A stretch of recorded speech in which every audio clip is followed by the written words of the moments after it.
दोस्तों नमस्कार। मैं राधेश्याम यादव और आप देख रहे हैं मेरा विद्रोही चैनल। आप मेरे वीडियो को लाइक करें, चैनल को सब्सक्राइब करें। मित्रों, यह जीवन क्या है, जीवन का उद्देश्य क्या है और यह दुनिया बनाने के पीछे उस परमात्मा का क्या मकसद हो सकता है। अगर इस तरह के सवाल आपके मन में भी पैदा होते हैं तो यह वीडियो आपके लिए है। आप बिना स्किप किए इस वीडियो में अंत तक बने रहें। आज आपके ऐसे तमाम सवालों के जवाब इस वीडियो में देने की कोशिश करूंगा। मित्रों, एक पिकासो नाम का बहुत बड़ा चित्रकार हुआ और वह इतना गरीब था कि वह अपने भाई के दिए पैसों पर अपना जीवन गुजारता और उसका भाई भी उसे उतने ही पैसे देता जितने पैसों में उसके एक सप्ताह का रोटी का खर्च चल जाए। इससे एक पैसे भी ज़्यादा नहीं देता था। लेकिन उस पिकासो को चित्र बनाने का शौक था।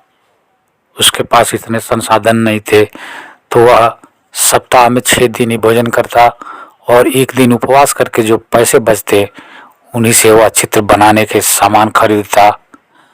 जीवन भर चित्र बनाता रहा, लेकिन उसके जीवन काल में कभी एक भी चित्र नहीं बिका। लेकिन जब उसकी मृत्यु हुई, जब लोगों की नज़रें पड़ी तो उसके चित्र लाखों में बिकने शुरू हुए। किसी ने उससे पूछा था, उसके किसी मित्र ने पूछा था कि तुम इन चित्रों को क्यों बनाते हो, इससे तुम्हें क्या मिलता है जब तुम्हारे चित्र नहीं बिकते। उस पिकासो ने जो जवाब दिया था वो आपके भी सुनने लायक है। उसने जवाब दिया था कि यह सवाल तुम मुझसे क्यों पूछते हो, यह सवाल तुम उस परमात्मा से क्यों नहीं पूछते जिसने पहाड़ बनाई है, जिसने नदियाँ बनाई है। और यह सवाल तुम उन पहाड़ों से क्यों नहीं पूछते जो खड़े हैं, यह सवाल उन पेड़ पौधों से क्यों नहीं पूछते जो खड़े हैं, धूप का और तूफान का सामना करते रहते हैं।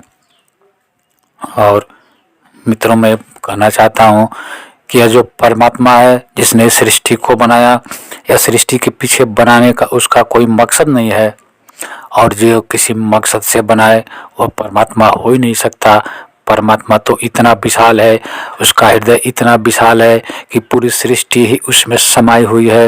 यह तो उसका आनंद है। परमात्मा तो दोनों हाथों से खुशियाँ लुटाता है, परमात्मा तो दोनों हाथों से धन लुटाता है, परमात्मा तो दोनों हाथों से आनंद उठाता है। और जो किसी मकसद से कोई कार्य करे वह तो व्यापार हो गया, वह तो व्यापारी हो गया। लेकिन वह जो परमात्मा है वह तो इन व्यापारियों से, इन सौदेबाजियों से ऊपर है, जो सभी क्रिया और कारणों से ऊपर है। वही तो परमात्मा है जो किसी लाभ के लिए, जो किसी मकसद से कोई कार्य करे, उसे हम परमात्मा कैसे कह सकते हैं। परमात्मा तो इतना विशाल है कि उसके सामने विशालता शब्द भी छोटा पड़ जाता है, जिसे देखने के लिए सूरज भी छोटा पड़ जाता है, सूरज का प्रकाश भी कम पड़ जाता है। वही तो परमात्मा है। हमने उस विशाल परमात्मा को, हमने उस असीमित परमात्मा को अपने विचारों में सीमित कर रखा है। हमारे सोचने के दायरे सीमित हैं, इसलिए हमारी सोच सीमित है, इसलिए हमने उसे भी अपने सीमित सोच में बांध रखा है। लेकिन जो हमारी सोच में बंध जाए वह ईश्वर हो ही नहीं सकता। वो तो विशाल है, जो कण कण में है, जो पूरे ब्रह्मांड में है और इसके रहस्यों को आज तक कोई भी समझ नहीं पाया। और जिसके रहस्यों को समझा जा सके, जिसके रहस्यों को जाना जा सके, उस वह परमात्मा हो ही नहीं सकता। जो इन सब से ऊपर है, जो क्रिया और कारणों से ऊपर है, वही तो परमात्मा है। इसलिए यह दुनिया बनाने के पीछे, ये पेड़ पौधे, ये वनस्पतियाँ बनाने के पीछे उसका कोई उद्देश्य नहीं है।